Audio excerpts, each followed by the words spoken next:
Le passage d'Ésaïe 51, c'est un appel de Dieu à fortifier notre foi. C'est un appel de Dieu à retrouver la foi, à retrouver la joie de la foi, à retrouver une confiance en Dieu. Et quand je parlais avec Dr Stéphane, les frères et sœurs, les chrétiens qui sont là-bas, doivent constamment retourner vers l'Éternel pour renouveler leur foi, avoir confiance en Dieu, parce que lorsque tu regardes simplement avec les yeux des hommes ce qui se passe autour, c'est absolument décourageant.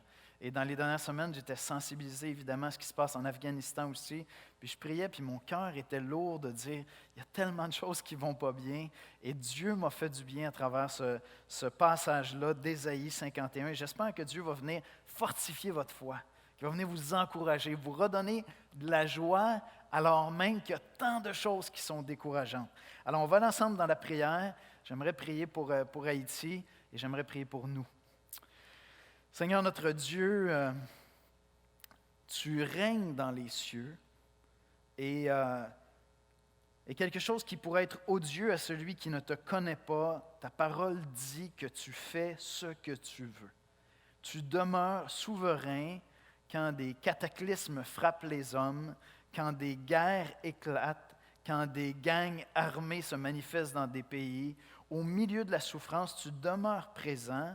Et Seigneur, nous avons besoin ce matin, et tant de frères et sœurs en Haïti ont besoin que tu viennes rafraîchir, réveiller, littéralement comme le dit Ésaïe ici, réveille-toi, viens réveiller, Seigneur, les yeux de notre foi pour que nous puissions voir ta gloire, voir ta majesté, avancer avec un chant d'allégresse, alors même que ce que nos yeux voient pourrait être tellement décourageant, Seigneur. Je te prie pour Dr Odena, qui préférait rester en Haïti cet été que de venir prendre des vacances ici pour veiller, pour prendre soin, puis ce tremblement de terre-là éclate. Alors je te bénis, Seigneur, pour cette famille, vraiment avec une âme missionnaire, un cœur missionnaire. Je te prie de les bénir, de les protéger, de les fortifier. Et je sais que Dr Odena a particulièrement à cœur les enfants haïtiens. Alors donne-lui de toujours avoir un accès à l'âme de ces enfants à qui il enseigne la Bible, Seigneur. Viens leur faire découvrir Jésus-Christ au milieu même de la misère. Et je te prie pour chacun d'entre nous, Seigneur. Quand on regarde les nouvelles, en plus avec la pandémie mondiale, on dirait que ça va toujours mal, les réchauffements climatiques. Et Seigneur, notre âme à nous, comme chrétiens, peut être affectée, attristée, se décourager. Viens, Seigneur, fortifier notre foi dans ta parole ce matin. Viens charger notre âme de chants de louange, alors même que tant de choses vont mal, parce que nous te connaissons, parce que nous connaissons le Dieu de notre salut. Je te demande, Seigneur, ce matin, s'il y a quelqu'un qui ne te connaît pas personnellement, de lui faire entendre la bonne nouvelle de Jésus-Christ à travers même ce message. C'est en Jésus-Christ qu'on prie. Amen. Amen. Je vais vous lire le passage ce matin. Normalement, c'est quelqu'un d'autre qui fait la lecture, mais ce matin, c'est moi qui vais en faire la lecture parce que je veux commenter à quelques moments dans la lecture du texte, parce qu'on est dans un passage prophétique. C'est un petit peu moins facile à comprendre souvent. Il y a toutes sortes d'allusions à des moments historiques. Simplement pour se remettre en contexte avant de lire le passage, Ésaïe, 8e siècle avant Jésus-Christ. Donc, on parle de 2700 ans si on prend notre date aujourd'hui, d'accord? Donc, c'est très, très loin. C'est un livre prophétique. Le prophète fait deux choses essentiellement.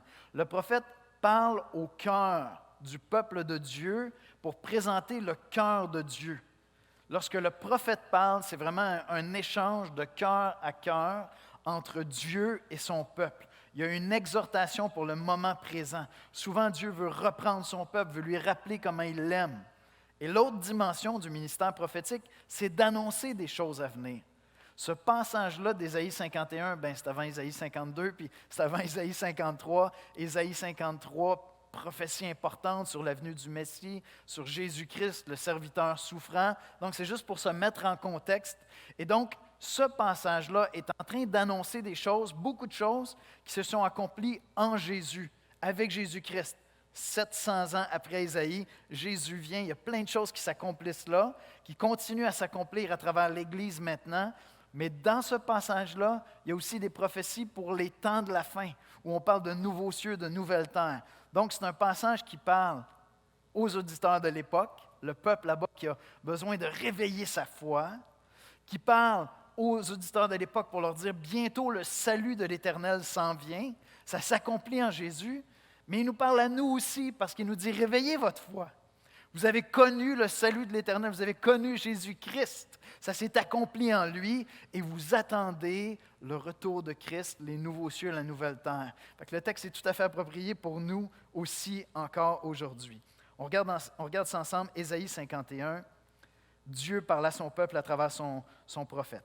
Écoutez-moi, vous qui poursuivez la justice, qui cherchez l'Éternel. Souvent, on n'est pas familier avec cette expression-là, mais quelqu'un qui connaît Dieu, c'est quelqu'un qui cherche la face de Dieu constamment. Actuellement, Dr. Odena cherche la face de Dieu. Seigneur, tant de souffrance pour Haïti. Aide-moi à trouver la foi. Aide-moi à comprendre ce que tu fais. Aide-moi à voir ton œuvre au milieu de la souffrance. Vous qui cherchez l'Éternel.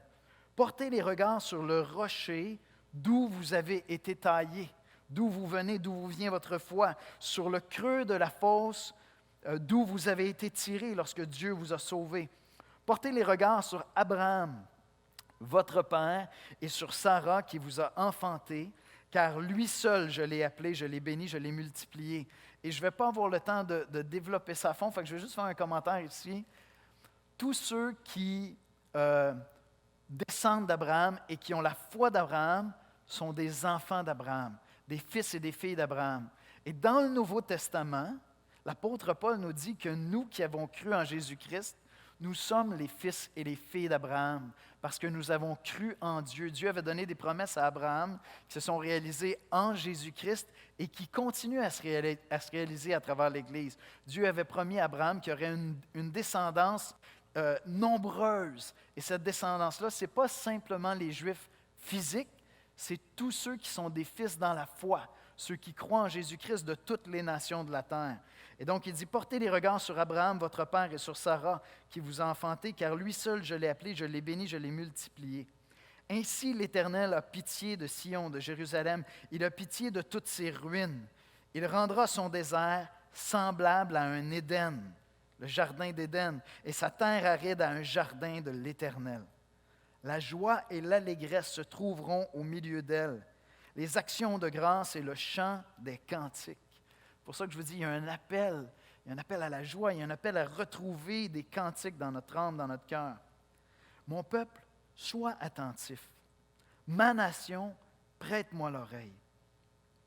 Car la loi sortira de moi, et j'établirai ma loi pour être la lumière des peuples. Et cette loi que Dieu établit, c'est Christ qui est la lumière des nations. C'est la loi de Christ, c'est l'œuvre de Christ à la croix. Je vais y revenir un petit peu plus loin, d'accord? Ma justice est proche, mon salut va paraître. Il a paru en Jésus-Christ. Et mes bras jugeront les peuples. Les îles, ça veut dire les nations, espéreront en moi. Les îles, ça représente les pays éloignés de Jérusalem. Les îles espéreront en moi, elles se confieront en mon bras. Ce bras de l'Éternel, c'est Jésus-Christ. C'est celui qui a vaincu la mort. Levez les yeux vers le ciel et regardez en bas sur la terre, car les cieux s'évanouiront comme une fumée, la terre tombera en lambeaux comme un vêtement, et ses habitants périront comme des mouches. Mais mon salut durera éternellement, et ma justice n'aura point de fin. Il dit, les temps vont passer, la terre va vieillir, la terre va mourir, vous allez souffrir, il va y avoir des souffrances sur la terre, mais rappelez-vous, mon salut est éternel. Mon salut est éternel. Ça ne va jamais passer. Écoutez-moi, vous qui connaissez la justice. Peuple qui a ma loi dans ton cœur. J'y reviens tout à l'heure, d'accord? Peuple qui a ma loi dans ton cœur. Ne craignez pas l'opprobre des hommes et ne tremblez pas devant leurs outrages, car la teigne les dévorera comme un vêtement et la gerce les rongera comme la laine. Mais ma justice demeurera éternellement et mon salut s'étendra d'âge en âge. Oui, les hommes vont vous persécuter, oui, vous allez être rejetés, mais mon salut s'étend d'âge en âge. Puis là, il y a quelque chose qui se passe dans le texte. Alors que Dieu parle à son peuple, c'est comme si le peuple s'adresse à l'Éternel et dit « Où es-tu? Réveille-toi. Vous allez voir dans le texte, on voit qu'ils sont en train de parler à Dieu. Et souvent, dans notre vie chrétienne, on a l'impression que Dieu dort. Si on veut être honnête, là, il y a des moments d'épreuve dans nos vies où on dit, mais où es-tu, Seigneur? C'est pas moi qui dors, c'est toi qui n'es pas là. Puis là, donc, il y a comme une espèce d'exhortation, mais Dieu va reprendre le lead dans le passage après, puis il va dire, non, non, les amis, c'est vous qui devez retrouver la foi. Moi, je veille toujours, je suis présent. Alors, on continue, réveille-toi, réveille-toi. Revêt-toi de force, bras de l'Éternel. C'est le peuple qui est comme en train d'exhorter Dieu. Revêt-toi comme au jour d'autrefois dans les anciens âges. N'est-ce pas toi qui abattis l'Égypte, qui transperça le monstre? Puis là, il évoque le moment où le peuple est en train de dire, tu nous as fait sortir d'Égypte, tu peux nous faire sortir de la misère encore, tu nous as libérés de l'Égypte. N'est-ce pas toi qui as mis à sec la mer, les eaux du grand abîme, qui fraya dans les profondeurs de la mer un chemin pour le passage des rachetés lorsqu'ils ont traversé la mer ensemble en sortant d'Égypte. Ainsi, les rachetés de l'Éternel retourneront. Ils iront à Sion, à Jérusalem, avec des chants de triomphe, avec une joie éternelle couronnera leur tête. L'allégresse et la joie s'approcheront. Les douleurs et les gémissements s'enfuiront. C'est moi qui vous console. Est-ce que vous entendez l'appel de Dieu pour consoler son peuple? Qui es-tu pour avoir peur de l'homme mortel? Dieu demande à son peuple, t'es qui pour craindre les hommes, toi? Qui es-tu pour avoir peur de l'homme mortel et du Fils de l'homme pareil à l'herbe? Et tu oublierais l'Éternel qui t'a fait? Il dit, tu as oublié qui tu es. Tu as été choisi de Dieu. Tu as été choisi, tu as été appelé par Dieu, puis tu craindrais les hommes. Non, tu as oublié d'où tu viens. Qui a étendu les cieux et fondé la terre? Et tu tremblerais constamment tout le jour devant la colère de l'oppresseur, parce qu'il cherche à détruire? Où donc est la colère de l'oppresseur? C'est Dieu qui règne. C'est Dieu qui règne. Bientôt, celui qui est courbé sous les fers sera délivré. Il ne mourra pas dans la fosse et son pain ne lui manquera pas. Je suis l'Éternel ton Dieu qui soulève la mer et fait mugir les flots. L'Éternel des armées est son nom. Je mets mes paroles dans ta bouche et je te couvre de l'ombre de ma main pour étendre de nouveaux cieux et fonder une nouvelle terre pour dire à Sion, tu es mon peuple. Amen. Amen. Quel texte incroyable, incroyable. Alors, ce que je vais faire avec vous ce matin, je veux tirer des leçons pour nous, pour notre âme de ce passage-là, puis j'espère vous encourager. Et je résumerai l'exposé de ce matin comme ceci. J'ai pris du temps pour introduire, je vais aller un petit peu plus vite dans mes points ce matin, mais on va juste aller revoir des choses qu'on a vues dans le texte. Voici comment je résumerai l'exposé. Dieu nous dit aujourd'hui, à nous qui le connaissons, à nous qui connaissons Dieu, réveille-toi, lève-toi. Et si je dois être honnête avec vous, j'ai le sentiment que tout ce qu'on a traversé avec la pandémie, le confinement, tout ça, j'ai le sentiment qu'on dort. J'ai le sentiment qu'on s'est endormi à quelque part. Et c'est pas comme un jugement général. On vit tous des choses différentes dans notre foi, puis à travers la pandémie, Dieu a fait des belles choses. Il y a des moments où on a été édifiés, mais si j'avais à prendre le pouls, je dirais on dort. On dort, on a besoin de se réveiller puis de retrouver la foi en Dieu. Puis mes 3 points ce matin, réveille-toi, lève-toi, toi qui connais Dieu. 2e point, Dieu est invincible, il vient sauver. 3e, chante un chant d'allégresse et de foi. Chante un chant d'allégresse et de foi. Alors, 1er point, réveille-toi, lève-toi, toi qui connais Dieu. Regardez le verset 1. Écoutez-moi, vous qui poursuivez la justice, qui cherchez l'Éternel, portez les regards sur le rocher d'où vous avez été taillés, sur le creux de la fosse dont vous avez été tirés. Puis il revient au verset 17 encore avec cette idée d'écouter, de réveiller notre foi. Il dit, réveille-toi, réveille-toi, lève-toi, Jérusalem. Je n'ai pas lu jusqu'à la fin du chapitre parce que c'est un peu long, mais il est question des jugements que Dieu fait sur Israël. Si vous connaissez un peu l'Ancien Testament, vous savez qu'Israël a été loin d'être parfait dans sa foi. Il y a plein de moments où Israël ne va pas bien, s'éloigne de Dieu, il y a des jugements de Dieu. Pendant le ministère prophétique d'Ésaïe, Ésaïe a vu Israël divisé en deux royaumes, le royaume du Nord, des déportations. Vraiment, il a vu le peuple d'Israël souffrir des jugements de Dieu parce que Dieu avait dit, si tu t'éloignes de moi, ma protection va s'éloigner de toi. Et Ésaïe a vu ça.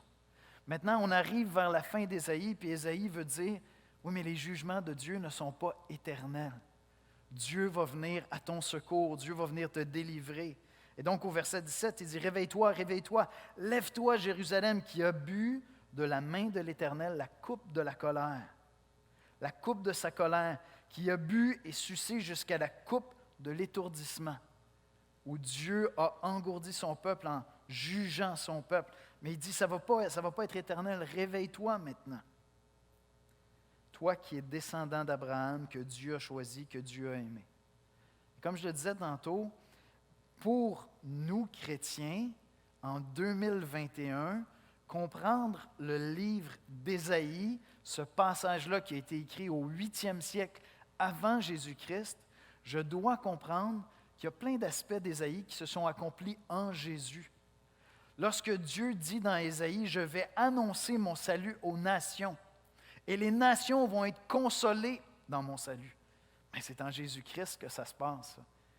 La nation d'Israël, comme nation sur la terre, a même jamais pris à cœur, j'oserais dire, le salut des nations. C'est vraiment lorsque Christ est venu, puis que Dieu a envoyé ceux qui ont cru en lui, non seulement vers les Juifs, mais vers toutes les nations de la terre, que ce salut-là s'est répandu. Et donc, l'apôtre Paul, dans le Nouveau Testament, nous aide à comprendre que nous sommes les fils et les filles d'Abraham. Et ce que Dieu nous dit ici, il dit, vous avez cru en Jésus-Christ. Vous êtes descendants spirituels d'Abraham et de Sarah. Mais il dit, rappelez-vous d'où vous venez. Rappelez-vous qui vous êtes. Tu es chrétien, rappelle-toi que tu es chrétien. Plus loin, il va dire, quoi, tu crains les hommes? Comment peux-tu craindre les hommes? Tu as oublié qui tu es. Tu ne peux pas craindre les hommes si tu as cru en Jésus-Christ, à moins d'oublier qui tu es, à moins de t'être engourdi, à moins de t'être endormi. Il dit, réveille-toi, lève-toi, toi qui connais Dieu. Les amis, on vit au milieu d'une nation, d'une société qui ne connaît pas Dieu. Et donc, les hommes vivent les choses avec la connaissance qu'ils ont. Et ils n'ont pas de perspective éternelle sur la vie, ils n'ont pas de perspective chrétienne sur la vie. Les souffrances qui se passent sur la terre, ils ne les voient pas comme nous. Et lorsque, dans les soucis du monde, à un moment donné, ton âme est emportée dans les soucis du monde, c'est que tu as oublié qui tu es. Tu as oublié que ton Dieu est grand et qu'il sauve. Quand ton cœur est plus habité par la tristesse que la foi et l'espoir, c'est que tu as oublié qui tu es, d'où tu viens. Nos cœurs sont censés être remplis d'un chant d'allégresse, en pandémie ou non, lorsqu'il y a des tremblements de terre ou non, lorsqu'il y a des guerres ou non, lorsque l'économie va bien ou mal, quand tout le monde autour de moi ne marche pas avec Dieu ou marche avec Dieu, quand mes enfants marchent avec le Seigneur ou non, je sais qui je suis, je sais d'où je viens. Pour ma part, j'ai connu Jésus-Christ. J'aimerais que toute la terre connaisse Jésus-Christ. J'aimerais que ce soit facile de chanter des chants d'allégresse puis que tout le monde autour de moi, dans la rue, tu sais, le dimanche matin, j'aimerais ça démarrer ma voiture, aller à l'église puis voir juste des voitures sur la route qui ne s'en vont pas dans les centres d'achat, mais qui s'en vont à l'église. Puis là, on serait tous en train de chanter puis toute ma famille serait réunie avec moi. Mes enfants, mes parents, tout le monde serait chrétien. Ce serait extraordinaire. Mais ce que Dieu est en train de dire ici, c'est que je n'ai pas besoin de ça pour que mon cœur à moi soit rempli d'un chant d'allégresse. Parce que je sais qui je suis. Je suis un fils d'Abraham, un descendant spirituel d'Abraham. Réveille-toi. Réveille-toi si tu as perdu ta joie, si tu as perdu ta foi, tu t'es endormi, tu as oublié qui tu étais. Il dit, toi qui aimes Dieu, réveille-toi, réveille ta foi. C'est vraiment une grâce d'aimer Dieu. J'aimerais ça donner cet amour-là pour Dieu à plein de gens autour de moi que j'ai tellement à cœur. Je l'ai dit à des gens, je leur ai dit, j'aimerais ça te donner mon cœur, le cœur que j'ai pour Christ. J'aimerais ça te le donner, tu serais tellement heureux. Je ne peux pas le faire. Parce que ce cœur-là, c'est Dieu qui me l'a donné, c'est lui qui doit leur donner. Mais dans mon âme, dans mon cœur, à moi, j'aime Dieu. J'ai cette grâce-là. J'aime Dieu. Pas parfaitement. Des fois, je m'endors. J'ai besoin que Dieu me réveille. Mais j'aime Dieu. Réveille-toi, toi qui aimes Dieu. Rappelle-toi. C'est intéressant, ça fait écho au passage dans Éphésiens 4. Je l'ai perdu de vue, je vous donne ça dans un instant. Éphésiens 5, je m'excuse, verset 14. Or, ce qui paraît à la lumière est lumière. De là viennent ces paroles. Réveille-toi, ô toi qui dors. Relève-toi d'entre les morts et Christ te fera lever sa lumière sur toi. Et lorsque tu es devenu chrétien, tu t'es réveillé d'entre les morts. Nous vivons parmi des morts spirituels, des gens gentils, des gens sympathiques, des gens charmants, des gens qui font des choses incroyables, mais morts spirituels. Et si tu es chrétien, tu n'es pas mort. Arrête de te comporter comme si tu étais mort.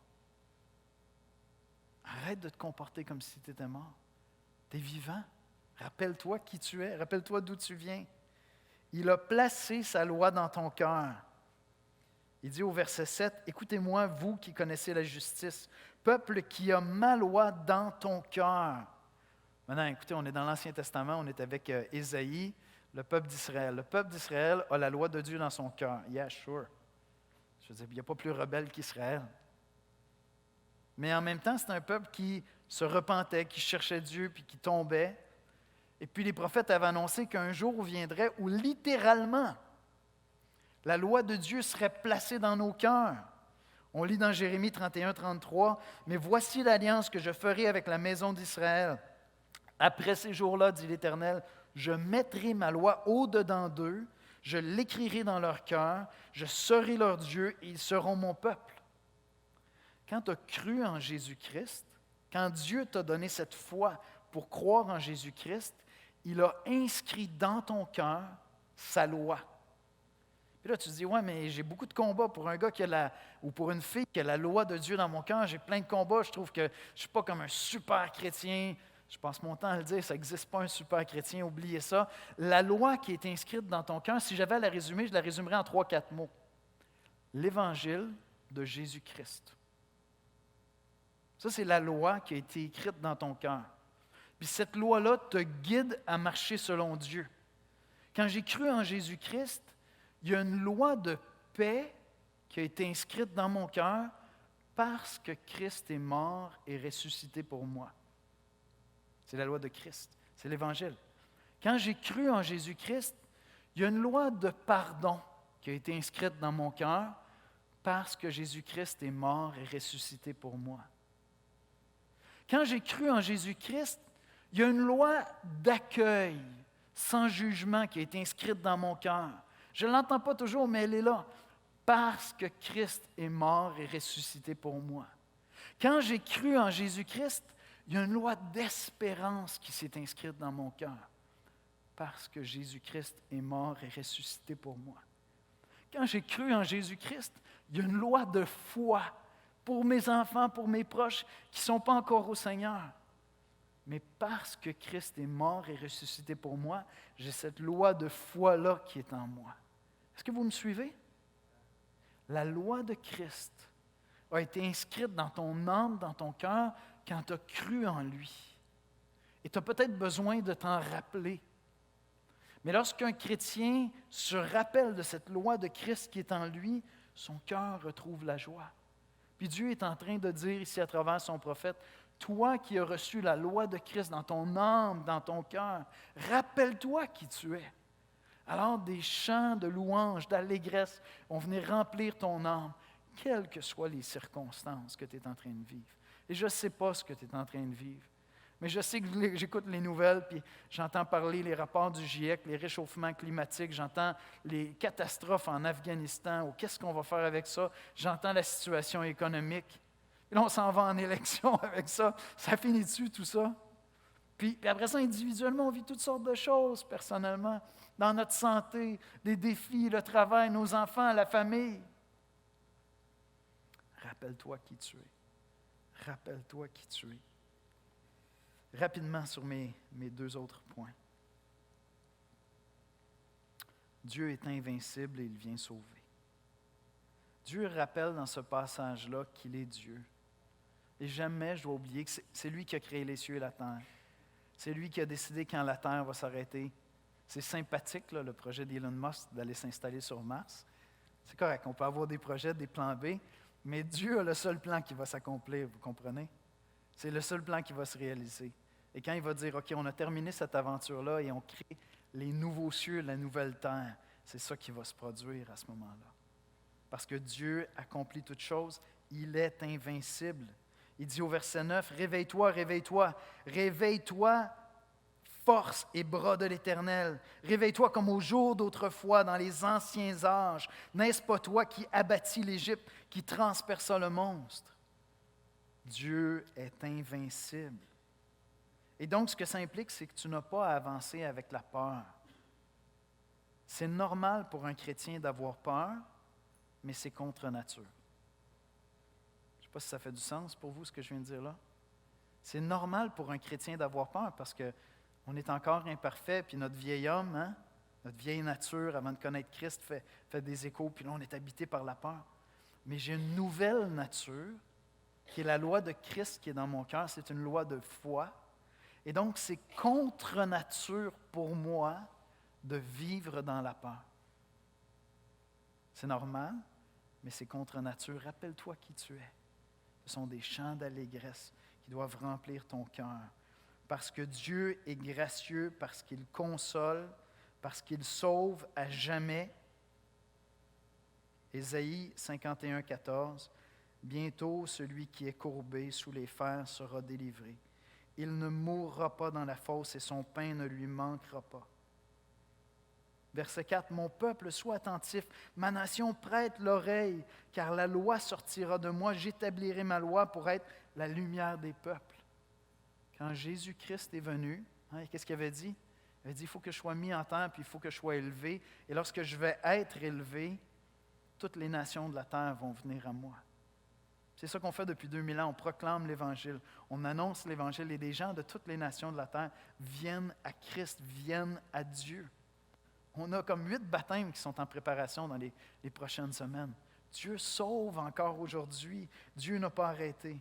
Alors je termine avec ceci, chante un chant d'allégresse et de foi. Chante un chant qui est rempli de foi. Regardez le verset 3. « Ainsi l'Éternel a pitié de Sion, il a pitié de toutes ses ruines. Il rendra son désert semblable à un Éden et sa terre aride à un jardin de l'Éternel. La joie et l'allégresse se trouveront au milieu d'elle, les actions de grâce et les chants de cantiques. » Comment se fait-il que les apôtres étaient jetés en prison puis chantaient des chants de louange? Parce qu'au milieu d'elle, le salut de l'Éternel avait été déployé. Et donc l'Église de Christ, doit chanter jusqu'au retour de Christ. Et lorsqu'on chante des cantiques, on n'est pas en train de meubler le temps avant le message ici. C'est pas ça qu'on est en train de faire. On est en train de dire à Dieu que nous croyons en lui. Et pour quelques-uns parmi nous qui là sont dans des craintes, dans des doutes, on est en train d'exhorter les frères et sœurs à travers des chants de louange, des chants d'allégresse pour se rappeler que notre salut est venu, Jésus-Christ est venu. La semaine prochaine, on va poursuivre avec Ésaïe 52, puis on va aller un peu plus loin dans ces prophéties-là. Mais notre salut est venu en Jésus-Christ. Je sais où ça s'en va. Je sais où la terre s'en va. Je sais que des nouveaux cieux et une nouvelle terre s'en viennent. Les hommes sont troublés. Mon âme n'est pas troublée. Parce que mon âme trouve sa joie en l'Éternel. Chante un chant rempli de foi. Et je vais inviter les musiciens à venir me rejoindre à l'avant pour qu'on prenne un temps de louange. Annonce le salut aux nations. Regardez le verset 5. Je mets mes paroles dans ta bouche et je te couvre de l'ombre de ma main pour étendre de nouveaux cieux et fonder une nouvelle terre et pour dire à Sion, tu es mon peuple. Frères et sœurs, l'Église doit toujours avoir un chant d'allégresse dans son âme, un chant de louange, même dans les temps de trouble, afin que le message du salut soit porté par nos lèvres, qu'on annonce l'Évangile, mais que les gens qui nous côtoient voient des gens qui espèrent en Dieu. Et alors même qu'on dit, OK, là, il y a une 4e vague qui s'en vient, là, on ne sait pas ça va être quoi les mesures, là, ça va être compliqué. Est-ce qu'il va y avoir un autre confinement? Mon cœur est déconfiné. Amen? Mon cœur à moi est déconfiné. Si le tien n'est pas déconfiné, commence à chanter des chants de louange, des chants d'allégresse, des chants de joie. Mon cœur à moi est déconfiné parce qu'il est en Jésus-Christ. Puis les gens autour de moi ont besoin de voir. Les gens ont besoin de voir l'Église vibrer pour Christ. Écoutez, j'ai demandé qu'on mette cette cantate de Jean-Sébastien Bach. Vous n'êtes peut-être pas des amateurs de classiques. Moi, Dieu m'a donné d'aimer à peu près tous les styles musicaux. Il y a juste le scream que j'ai de la difficulté à embarquer. Mais à peu près tous les styles musicaux, je les aime. Mon fils, il essaie de me mouiller dans d'autres choses encore. Mais cette cantate-là, Jean-Sébastien Bach, c'était comme un dirigeant de louange pour l'Église à l'époque. Okay? Alors, il écrivait une cantate comme ça par semaine, littéralement par semaine. Puis, il devait entraîner tout l'orchestre. C'était des services de 3-4 heures. Puis, il y avait des parties musicales qui étaient extrêmement longues. Généralement, il y avait 2 sermons dans un service. Vous l'avez vraiment facile ici, d'accord? Il y avait 2 sermons dans un service, puis tu avais une cantate qui englobait ça. C'était l'événement de la semaine, c'était majeur. Et j'ai demandé que ce soit qu'on le mette au début, parce que c'est inspiré de Matthieu 25 avec les vierges qui se sont endormies et les vierges qui sont réveillées. Et le titre de cette cantate-là, c'est « Réveille-toi ». Et donc, il y a cet écho-là à Ésaïe 51. Alors, pour ceux qui ont besoin que je mette ça super explicite, il y a des gens à qui ça prend un call to action. Qu'est-ce que tu as à faire avec le message cette semaine? Voici ce que tu as à faire. Va lire Ésaïe 51. Si tu veux, va sur YouTube et va chercher la cantate de Bach, Awaken, réveille-toi, puis mets ça en musique de fond, va lire Ésaïe 51. Puis ensuite de ça, pense à un chant que tu aimes chanter. La louange pour les chrétiens, ce n'est pas de la musique de fond qu'on met lorsqu'on fait un souper entre chrétiens. Hein? On peut le faire, mais ce n'est pas ça de la louange. La louange, c'est ce qu'il y a sur mes lèvres, c'est ce qui sort de ma bouche. Prends un cantique que tu aimes, prends un chant que toi tu aimes et chante-le. Quand tu prends un temps en famille ou un temps avec tes enfants pour lire les Écritures, ne fais pas juste lire les Écritures, chante avec tes enfants. Chantez en famille. Quand vous réunissez entre chrétiens, chantez. Et si à quelque part ton cœur est troublé et tu es juste dans la tristesse, quelqu'un m'a demandé cette semaine, comment je fais pour réveiller ma foi? Rappelle-toi qui tu es. Va lire Ésaïe 51, puis écoute ce que Dieu est en train de dire à ton âme. Puis commence à chanter un chant d'allégresse, un chant de joie. On va aller dans la prière ensemble et on va chanter. On va commencer par se rappeler Christ qui est mort sur la croix pour nous, notre salut qui a été accompli, puis on va aller vers des chants de joie ensuite. Seigneur Jésus, on vient dans ta sainte présence pour t'adorer ce matin.